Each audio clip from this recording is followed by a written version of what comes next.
Баршаңызға сәлем. Менің каналыма қош келдіңіздер.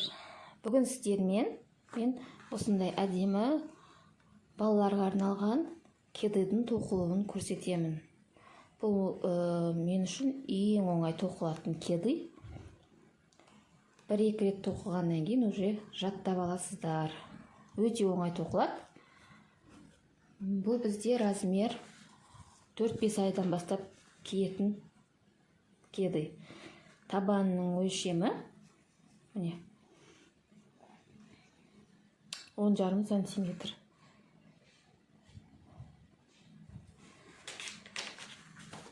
Бұны кез келген размерге тоқи аласыздар.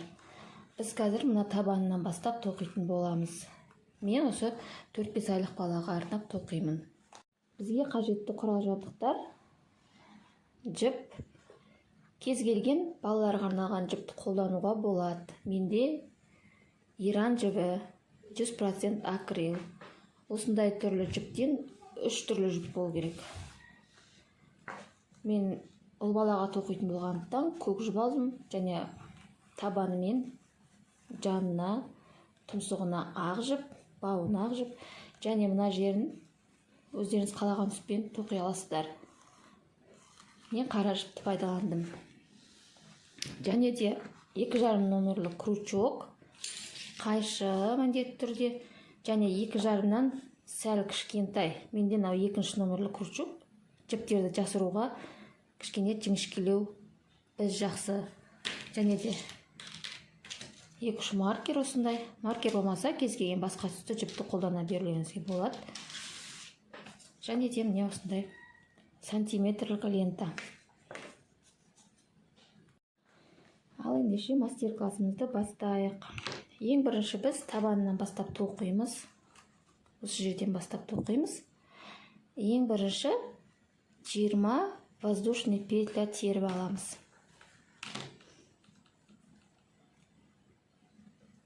Түйіншек жасап аламыз. Бұл жұмыс петлясы, бұл есептелмейді. Бұдан бөлек 20 воздушный петля теріп аламыз.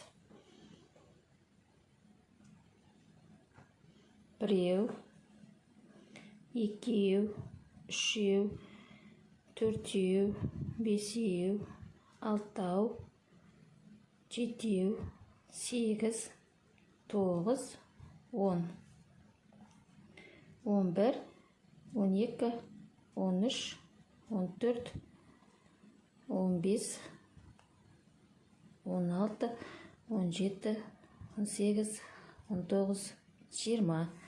20 воздушный петля теріп алдық. 20 воздушный петля теріп алдық. Енді мына біздің бойындағыны есептемейміз. Осыдан кейін 3 петля санаймыз. Міне осы астыға қарай. 1, 2, 3. Үшіншіге столбик с накидом аламыз. Осы жерге столбик с накидом алып шығамыз. Осылай. Біздің бойындағын есептемейміз. Одан кейін 3 санаймыз. Үшіншіге столбик с накидом аламыз. Келесі, мына соңғы петля қалғанша 16 столбик с накидом тоқып шығамыз. Аяғына дейін. Әр петлядан бір столбик с накидом. 1,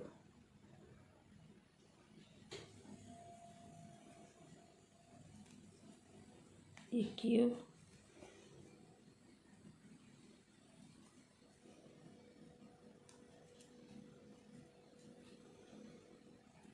3. Міне мен 16 воздушный петля алып шықтым. Енді соңғы петляға біз 6 столбик с накидом алып шығамыз. Осы соңғы петляның бір петляның ішіне накидтілеміз.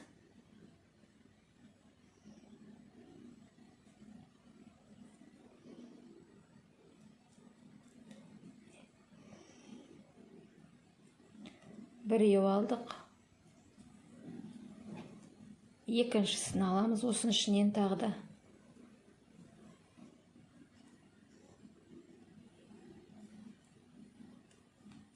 Екіншісін алдық.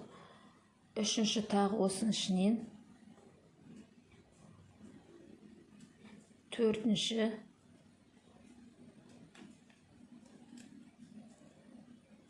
бесінші және алтыншы, соңғы алтыншы. Міне осылай айналып келеді. Біз мына жерін тоқып жатырмыз. Мына жерден бастадық, былай кетті. Алтыншысын тоқыдық. Енді мына жақ сияқты мына жағынан да 16 столбик накидын тоқып шығамыз. Аяғына дейін. Санап отырып тоқимыз, 16 болу керек.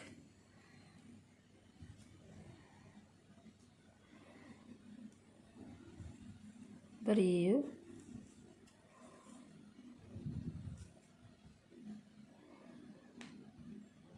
басында қиындық тудырады осылай. Екеу, үшеу, осылай аяғына дейін 16 столбик накидын тоқып шығатын боламыз. Міне 16 столбик накидын тоқып шықтым. Енді мына жерде жаңа үшінші петляға бір столбик накидым алдық қой. Осы жерден енді 5 алып шығамыз. Мына жақ сияқты соңғысынан 5 столбик накидым алып шығамыз.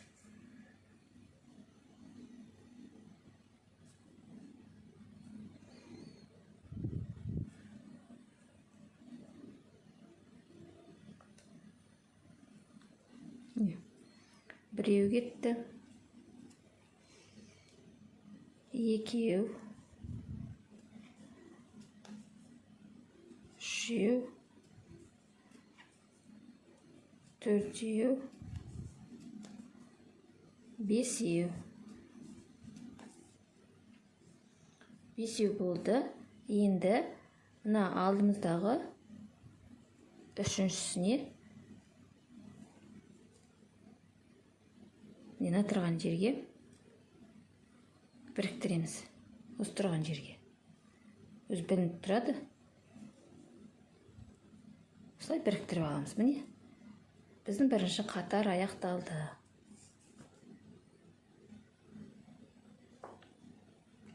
Енді мына екінші қатарды тоқимыз. Екінші қатарды тоқу үшін 3 воздушный петля көтереміз. Біреу, екеу, үшеу. Және осы түбінен тағы біреу аламыз. Біреу. Ары қарай міне осыны есептегенде 17 болу керек. Осы біреуді есептегенде 17 столбик накидын тоқып шығатын боламыз. Мына жерде 6 столбик накидым басталды ғой. Осы жерге дейін тоқимыз, мына жерге дейін. 6 столбик накидым басталған жерге дейін. Ол міне мына жер. Осы жерге дейін 17 столбик накидым тоқып шығамыз. Міне мен 17 столбик накидым тоқып шықтым. Енді жаңа алдыңғы қатарда біз 6 столбик накидым алып шықтық, иә, міне осы жерден басталады міне.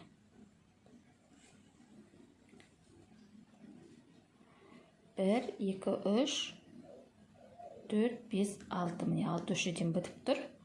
Енді осы жерден әр петляға 2 столбик накидым тоқимыз. Міне осы жерге, осы петляға 2 тоқимыз міне. Біреу және екіншісін тура осы жерден тағы тоқимыз. Келесінен біреу, екіншісін тағы осы жерден аламыз. 3 пен 4-ті бірге аламыз. 5-ші, 6-шы міне. 6-шы тура ортасында тұр.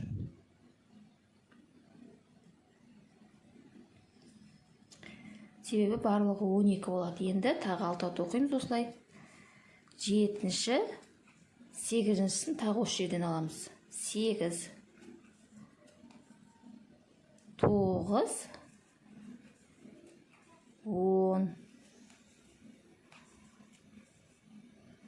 11, 12. Міне, әр петлядан 2 столбик с накидом алып шықтық. Келесі аяғына дейін енді 16 столбик с накидом тоқып шығамыз. Әр петлядан бір-біреуден. Біреу, екеу, үшеу, төртеу. Міне осылай. 5 столбик с накидом алдық қой бір петлядан, осы жерге дейін 16 столбик с накидом тоқып шығамыз. Әр петлядан бір-біреу. Мына жерде көрініп тұр петлялар. Екінші петля осылай. Осылаған әрбіреуінен бір-біреу алып шығатын боламыз. Міне мен 16 столбик с накидом алып шықтым. Енді жаңағы 5 столбик с накидом бар ғой, соған мына алдымыздағы сияқты әр петлядан 2 столбик с накидом алып шығатын боламыз. Не? Біреу, тағы осы жерден екіншісін аламыз. Екеу, үшеу, тағы осы жерден төртіншісін аламыз. Бесеу, алтыншысын осы жерден аламыз. Жетеу, 8. 7 мен 8 бірге. 9 және 10.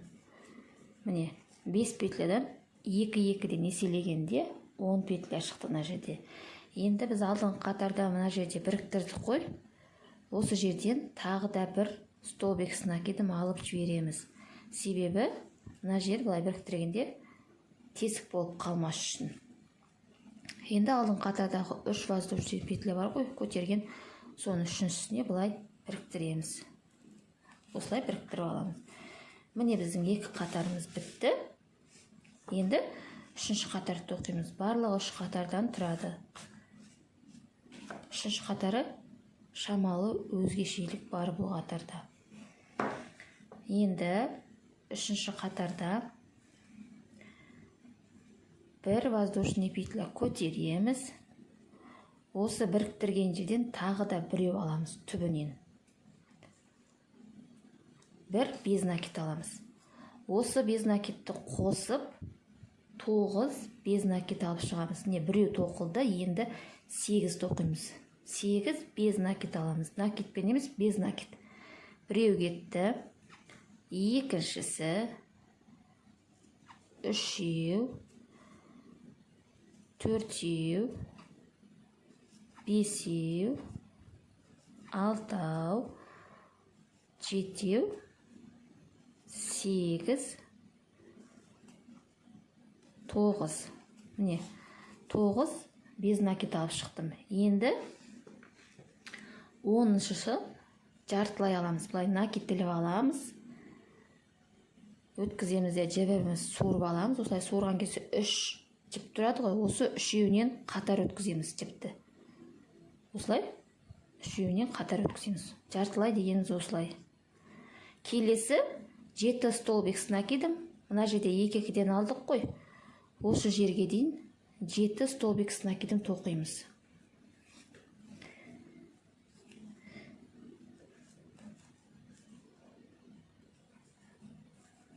Біреу, екеу, үшеу, төртеу, бесеу, алтау, жетеу. Міне, жетеу тоқып шықтық. Енді мына жерде жаңа алдыңғы қатарда әр петляға 2-2-ден тоқыдық, иә, міне. Біреу, екеу. Біреу, екінші.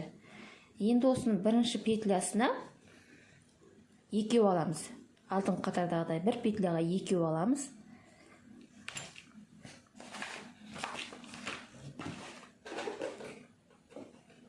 Міне осылай жазып алуыңызға болады.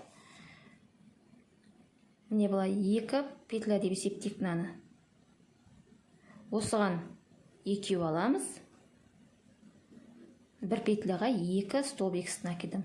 Келесіне біреу аламыз. Екеу, біреу, екеу, біреу. Осылай 17 алып шығамыз.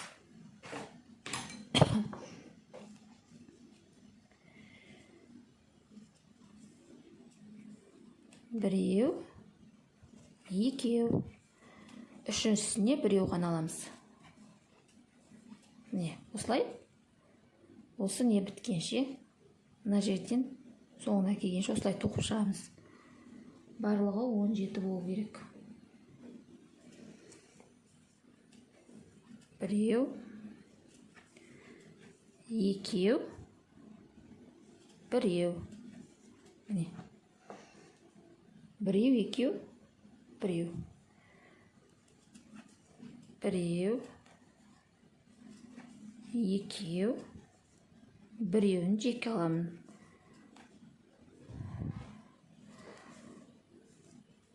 Біреу, екеу,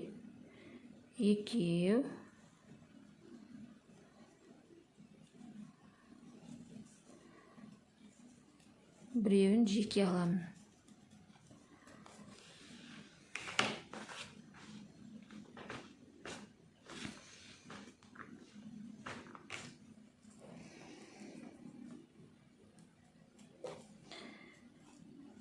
Біреу, екеу, біреуін жеке аламын.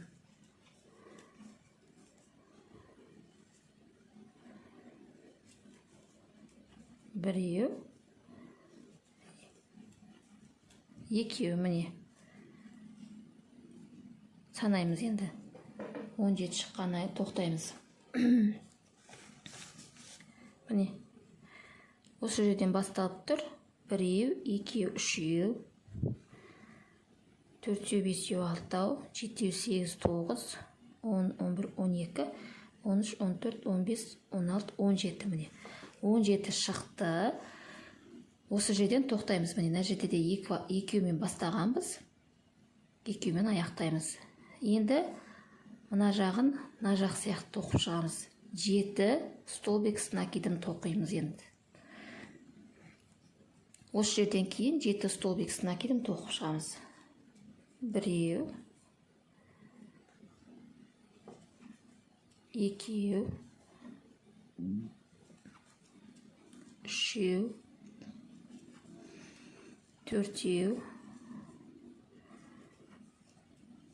бесеу, алтау, жетеу міне. Жетеу тоқыдық. Енді мына жерден біреуі жартылай столбик болған, я? Осы жартылай столбик тоқимыз. Накиттеліп аламыз. Жіп суырып аламыз. Осылай 3 жіп тұрған кезде, осы 3 жіптен қатар өткіземіз. Міне, жартылай столбик накидым деген осылай болады. Келесі, мына жерінде 9 без накид болды. Енді 9 без накид тоқимыз. Біреу, екеу, үшеу, төртеу, бесеу, алтау, жетеу, 8, 9. Міне 9 бітті. Болды. Енді алдың қатарда 5 болды ғой. 5-ді 2-2-ден еселіп 10 қылдық. Мына жерге біреу тоқыдық тағы да. Осы жерге тағы да мынау сияқты бір петляға 2 аламыз. Бірақ бұл жерде без накид аламыз. Егер размерін үлкейткіңіз келсе, накидімді алуға болады. Бірақ мына бас жағы без накид басталғаннан кейін, мына жағында без накид тоқсаңыз әдемі болып шығады. Енді бір петляға 2 без накид аламыз. Біреу, екеу. Екіншісіне біреу аламыз. Тура мына жақтағы сияқты. Келесі, үшінші петляға екеу. Келесісіне біреу. Осылай аяғына дейін тоқимыз. Екеу, біреу. екеу, біреу, екеу аламыз, біреу, екеу, жалғаған жерге біреу аламыз тағы да. Енді осы жерден біз мына жерде без накид алған жеріміз бар ғой, бірінші осыған біріктіреміз. Осылай. Міне біздің табанымыз дайын болды. Ешқандай қиындығы жоқ. Қарапайым пинеткенің табаны міне. Осылай табан дайын болып шықты. Енді мына біз шетін тоқимыз. Шетін тоқсақ, мына біз жіпті қиып тастамаймын, ары қарай жалғастырып әкететін боламын. Біз біріктірген жерімізге келдім. Енді осы жерден мына шетін тоқу үшін 3 воздушный петля көтеремін. Біреу, екеу, үшеу. Енді бұл жерде тоқыған кезде мына жерде бізде петлялар көрініп тұр ғой. Осының екеуіне қатар емес, мына ішкі жақ петля қабырғасынан аламыз. Мына ішкі жақ қабырғасынан алып шығатын боламыз.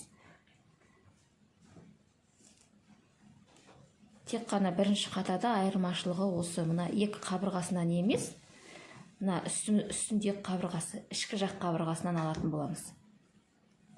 Міне үшеу көтердік қой. Столб накидті ілеміз. Осының ішкі жақ қабырғасы міне осы. Осылай жалғастырамыз міне. Накидті ілеміз. Міне тағы да ішкі қабырғасы міне. Екеу тұр, осының үстіңгі қабырғасынан аламыз.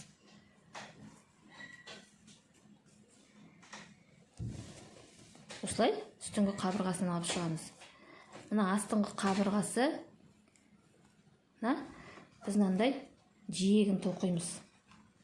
Кедайдың жиегін тоқимыз. Бұл әдемі болып тұрады.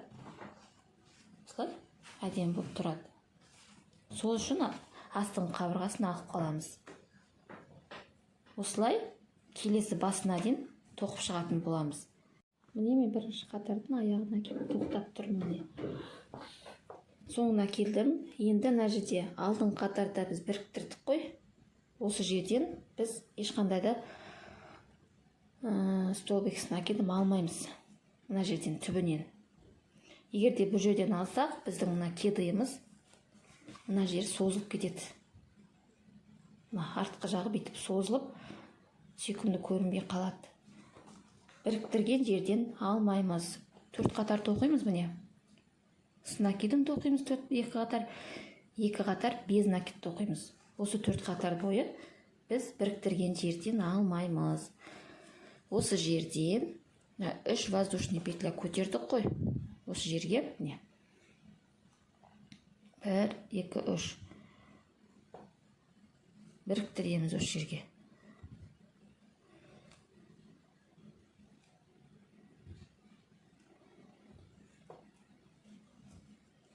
Осылай біріктіріп аламыз. Бірінші қатары кетті. Енді екінші қатарды тоқу үшін тағы да 3 воздушный петля көтереміз. Үшеу көтердік. Енді бұл қатарда біз мынандай петля бар ғой. Осының екі қабырғасынан да бірдей ала береміз. Мына осылай. Екі қабырғасынан бірдей аламыз. Жаңа алдыңғы қатарда біз үстіңгі қабырғасынан алсақ, енді екінші қатарда осылай екі қабырғасынан қатар аламыз. Түбінен тағы да аламыз біреу. Осылай екеуін қатар аламыз. Әкетіліп аламыз. Мына екеуінен қатар аламыз. Тағдылып аламыз. Осылай екеуінен қатар алып тоқимыз.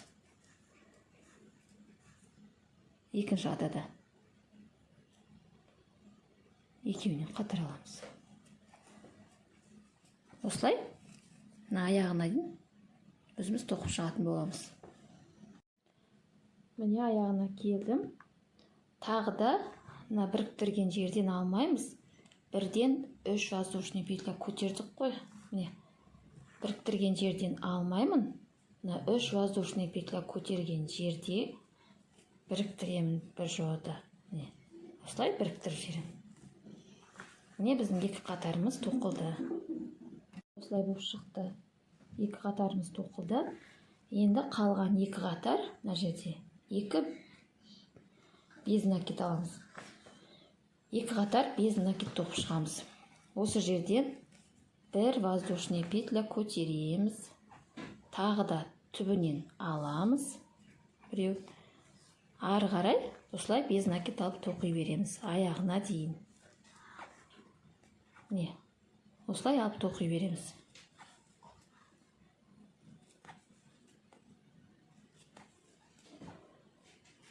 Әр петлядан бір-бір без накид тоқып шығамыз.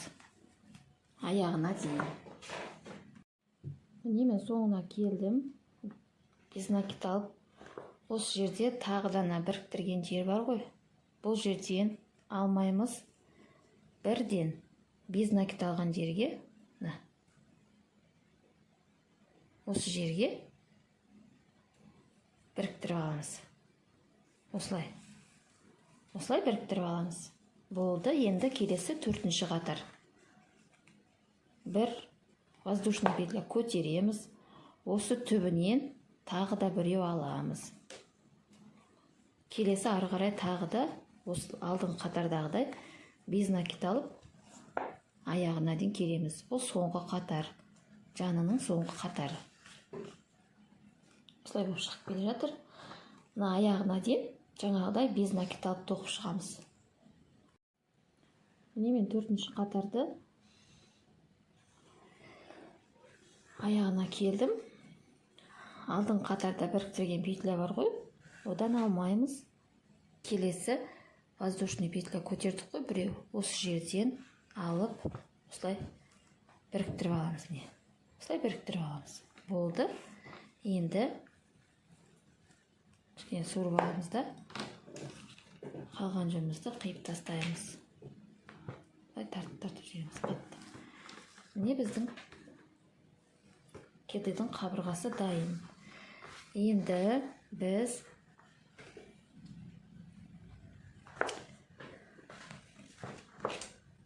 мына қабырғасын тоқып біттік. Міне осылай болып шығады. Мына жіптерді қазір тоққан кезде жасырып жібереміз. Мына жіпті былай ішінен аламыз да жіңішке номерлы крючокпен бірлет түйіп аламыз да қалғанын қиып тастауға болады. Осылай шығарамыз да былай тағы бір тоқып жібереміз осылай. Сонда бұл тарқатылып кетпейді. Осылай араларына кіргізіп жібереміз, білдіртпей.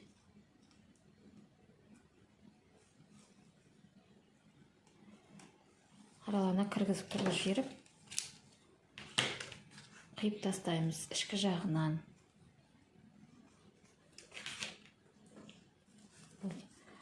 Біздің осылай дайын болды.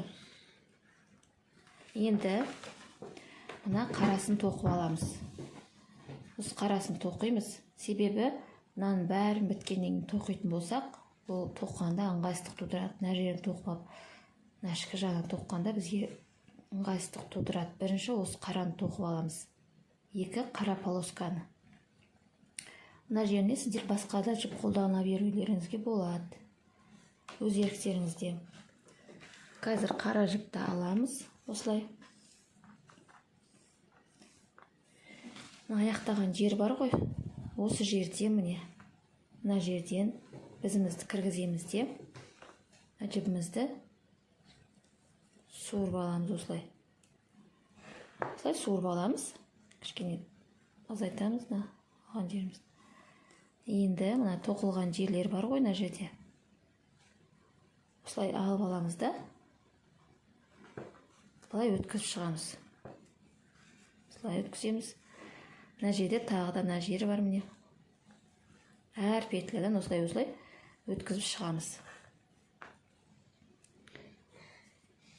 Бұл жерден тоққан кезде айналдырып бірақ тоқып шығамыз. Осылай. Әр петляның астыңғы жағына міне осылай. Астыңғы жағына міне екеуін қатар аламыз да осылай өткізіп алып тоқи береміз. Осы үстіңгі жағын тоқымай тұрып, осылай тоққан өте ыңғайлы, тез тоқылады. Ал егер мына кедейдің үстіңгі жағын және тұмсығын тоқып алғаннан барып тоқсақ, ол ыңғайсыздық тудырады бізге. Ішкі жағынан алып шығу қиынырақ болады тіпті. Сондықтан бірінші бастамай тұрып осы жерін бітіріп аламыз. Осылай алып аяғына дейін келесіздер. Әр петлядан осылай алып шығамыз да, қараңыз, суырып аламыз. Тағы да келесі петляға кіргіземіз осылай. Тағы да осылай суырып аламыз. Осылай мына аяғына дейін тоқып шығамыз, мына жерге дейін келтіреміз. Міне мен аяғына келдім. Соңғы бір петля қалды. Осы петляға тағы да өткіземін де жібімді алып шығам. Осылай алып шықтым. Қиып тастаймын. Мына сырттағы жіпті ішке қарай қайтадан кіргізіп аламын.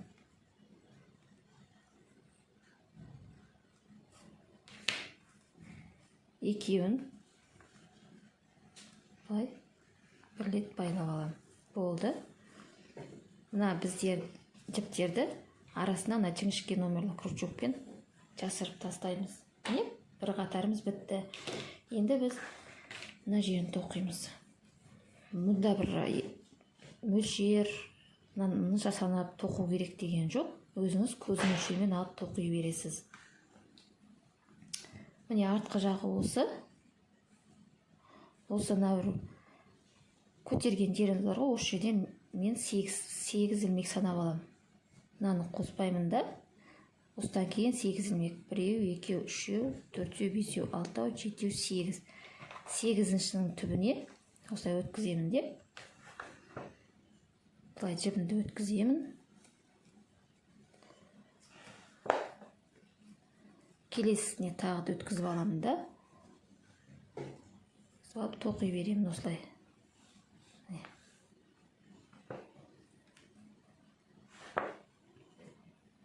Осылай.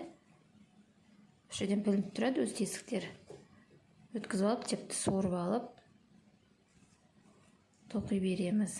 Бұл енді айналдырып тоқымаймыз. Бұны мына жақ шетіне дейін өзі көрінеді. Бұлай тоқып болғаннан кейін мына жақ шетіне ішіне қарасаңыз, міне, осы жақ шетіне дейін тоқимыз. Сонда мынау сияқты әдемі болып шығады. Міне мен келдім. Айналдырып әкеп, екеуі бірдей болды. Екеуінің басталған жері міне. Осылай бірдей болғанда тартамыз осылай кішкене. Сосын қиып аламыз. Одан кейін мына жіпті суырып алып тастаймыз. Бұл енді бізге қажет емес.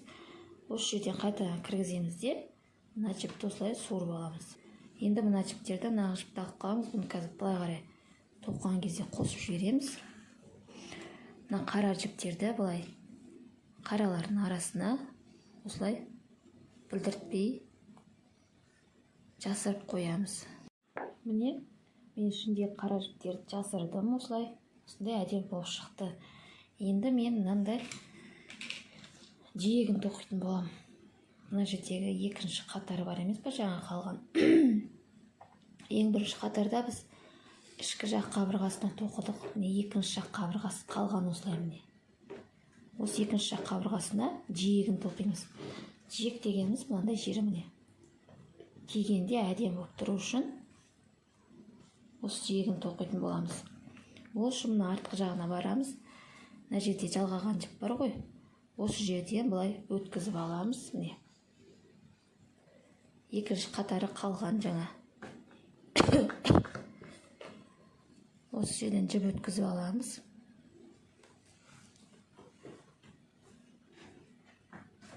Бір рет айналдырып аламыз да былай. Бір воздушный петля көтереміз. Енді осы қалған екінші қатардың бәрінен осылай без накид тоқып шығамыз. Осылай без накид алып шығамыз. Бос тоқимыз. Себебі қатты тоқсақ тартылып қалады. Ішке қарай тартылып қалады. Осылай бос тоқи береміз. Екінші қабырғасынан.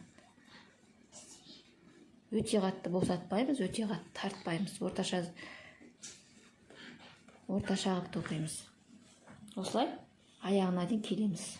Сонда мына жерге дейін келіп біріктіреміз. Әдемі жиек пайда болады осындай. Міне мен соңғы жағына келдім. Соңғы ілмекті алдым міне. Енді жаңа бір воздушный петля көтердік қой. Осы жерге міне, осы жерге біріктіреміз. Енді осылай аламыз. Алып, екеуінен де өткізіп аламыз. Міне, біздің табанымыз бітті. Мына жіпті қазір қиып алып тастаймыз. Жаңа арасына тоқылған жіп, артық қалған.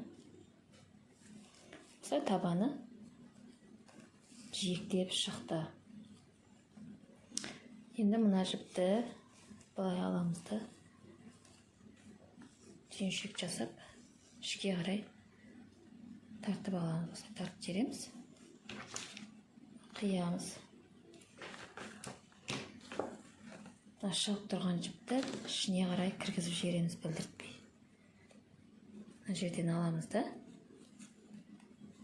ішіне қарай осылай кіргізіп жібереміз, білдіртпей. Міне осылай кедеріміздің жиегі шықты. Болып шықты. Мына жіпті жаңа көрсеткендегі мына жіңішке номерлі крючокпен аламыз да былай. Бір аламыз да бір түйіп аламыз. Сосын мына жіптердің арасына білдіртпей кіргізіп қиып тастаймыз. Аккуратно істейміз, әйтпесе білініп қалады. Осылай аламыз да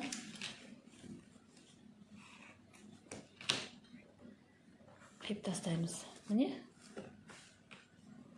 мына жіпті қазір былай жанын тоққан кезде бірге қосып тоқып жібереміз. Осылай болып шықты. Енді бізге мына кедейдің алдыңғы жағын тоқу керек. Ол үшін біз 28 петля санап алуымыз керек. Ол петляны былай санаймыз. Осылай кедейді екіге бүктейміз. Осылай тура ортасына міне. Ортасынан бүктейміз. Тура ортасына маркер қоямыз. Осы маркерден мына жақ шетіне 14 санап аламыз. Мына жақ шетіне 14 санап аламыз. Сонда барлығы 28 петля болады. Ал егерде сіз бұдан үлкен размерде тоқығыңыз келсе, онда мына жағына 30 петля санап аласыз. 15-15-тен. Осы 30 петля жетеді бір жасқа дейін. Енді мына маркерді алып тастаймыз. Бұл әзірше керек жоқ. Бізге белгі қою үшін қойғанбыз. Бастаймыз. Жаңа мына маркер.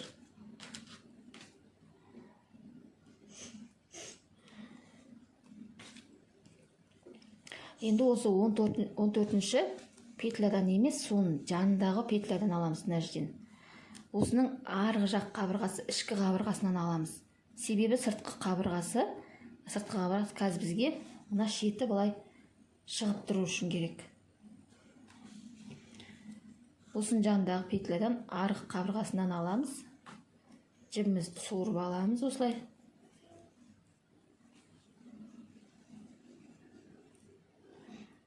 Бір айқастырып аламыз да 3 воздушный петля көтереміз. 1, 2, 3. Мына маркерді алып тастаймыз. Міне 3 воздушный петля көтеріп алдық. Накитлеміз де тағы да бір столбик с накидін тоқимыз. Арғы петлясынан аламыз, арғы қабырғасынан осылай. Біреу тоқып алдық. Енді накитлеміз, арғы қабырғасынан жіпті шығарамыз да жартылай тоқимыз осылай, екеу қалғанша. Аяқтамаймыз, тағы да накитлеміз да арғы қабырғасынан алып осылай тоқимыз. Міне осылай 3 жіп қалған кезде үшеуін қатар аламыз. Сонда біз екі ілмекті бір ілмек біріктірдік. Мына екеуін біріктіріп бір ілмек қылдық. Тағы да арғы жақ қабырғасынан аламыз, біріктірдік міне. Тағы да арғы қабырғасынан аламыз, жартылай тоқып аламыз. Осылай келесі петляны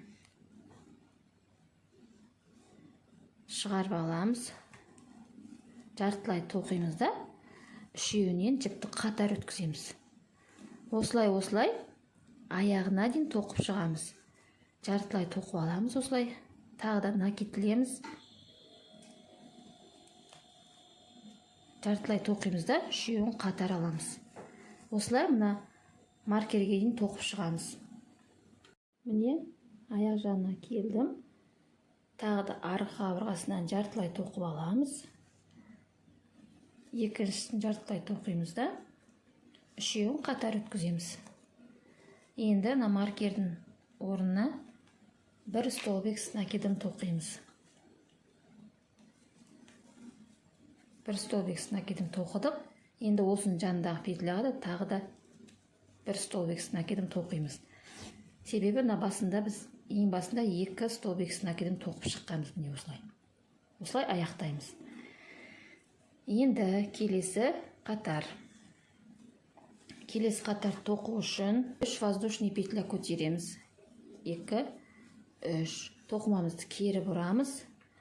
Түбінен аламыз.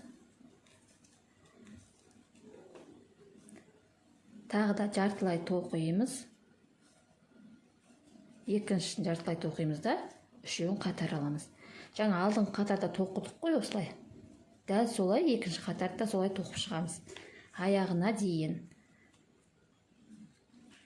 шығарып алып жартылай іліп аламыз. Екеуі қалған кезде екінші ілмекті іліп аламыз да үшеуін қатар аламыз. Осылай аяғына дейін тоқып шығамыз. Міне аяғына келдім. Тағы біреу аламыз мына жерден. Соңғы мына 3 петля көтердік қой. Осы жерден білдіртпей біреу алып жібереміз. Міне арасынан жартылай тоқимыз. Міне үшеу қалды. Үшеуін қатар аламыз осылай. Енді 3 воздушный петля көтереміз де тоқымамызды кері айналдырамыз. Енді бұл үшінші қатар соңғы қатар. Накитлейміз. Мына жерден аламыз міне. Жартылай тоқимыз. Осылай жартылай тоқимыз. Ары қарай накитлейміз. Тағы да жартылай тоқимыз. Аяғына дейін осылай жартылай тоқып бітіреміз. 4-еу, 5-еу,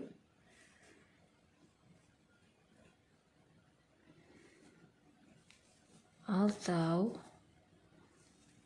7-еу, 8, 9, 10. Міне барлығы 10 болды. 10 ілмекті жартылай тоқып шығамыз. Барлығы крючоктың бойында тұру керек. Енді іліп аламыз да осы ілмекті барлығын өткізіп шығамыз. Осылай өткізіп шығамыз. Осылай жиналады сосын бір жерге бәрі. Осылай тартып тұрамыз да тағы бір рет аламыз. Кішкене шығарып былай ақырын өткіземіз де шығарып алып қайшымен қиып аламыз.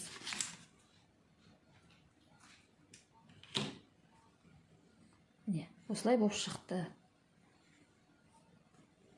Мына жерге былайдан бір іліп аламыз.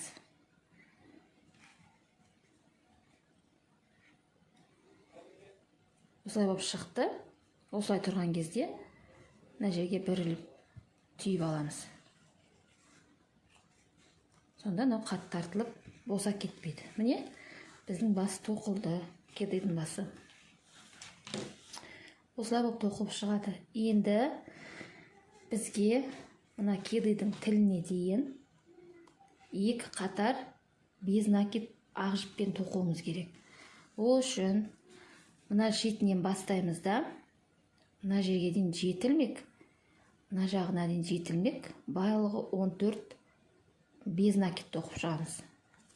Шетінен былай аламыз білдіртпей. Алып шығамыз.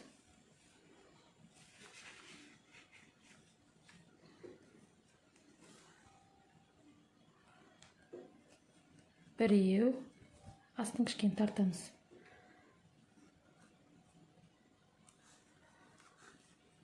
Екеу, үшеу, төртеу, бесеу,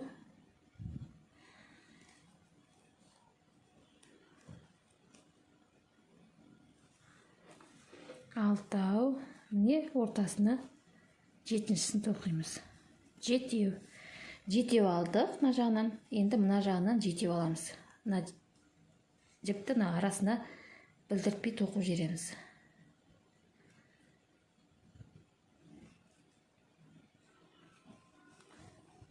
Біреу,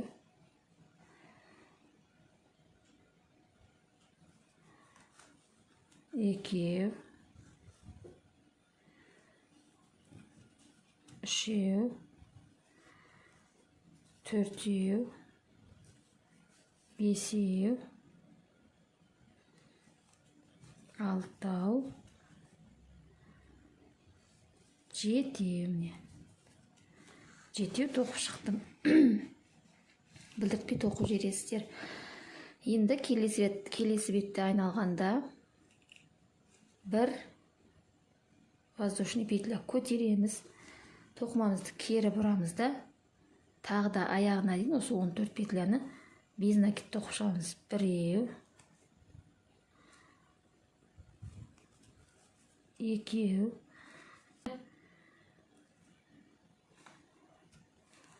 он үш, 14. Соңғысын тоқып шықтым.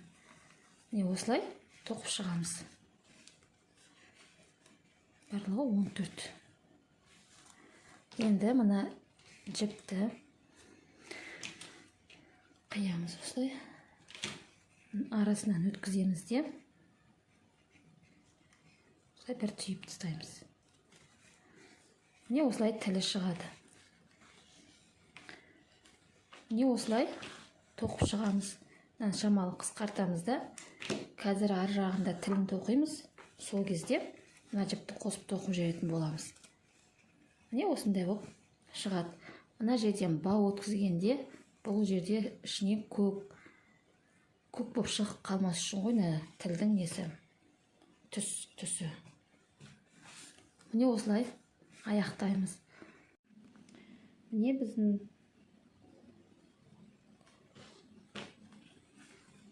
тұмсығы тоқылды кедейдің. Енді бізге жаны және де андай тілі, сосын бауын тоқу қалды. Мен оны сіздерге келесі видеода көрсететін боламын. Видеоның соңына дейін көрсеңіз, міндетті түрде каналыма тіркелуді ұмытпаңыздар. Сіздермен болған Алуа.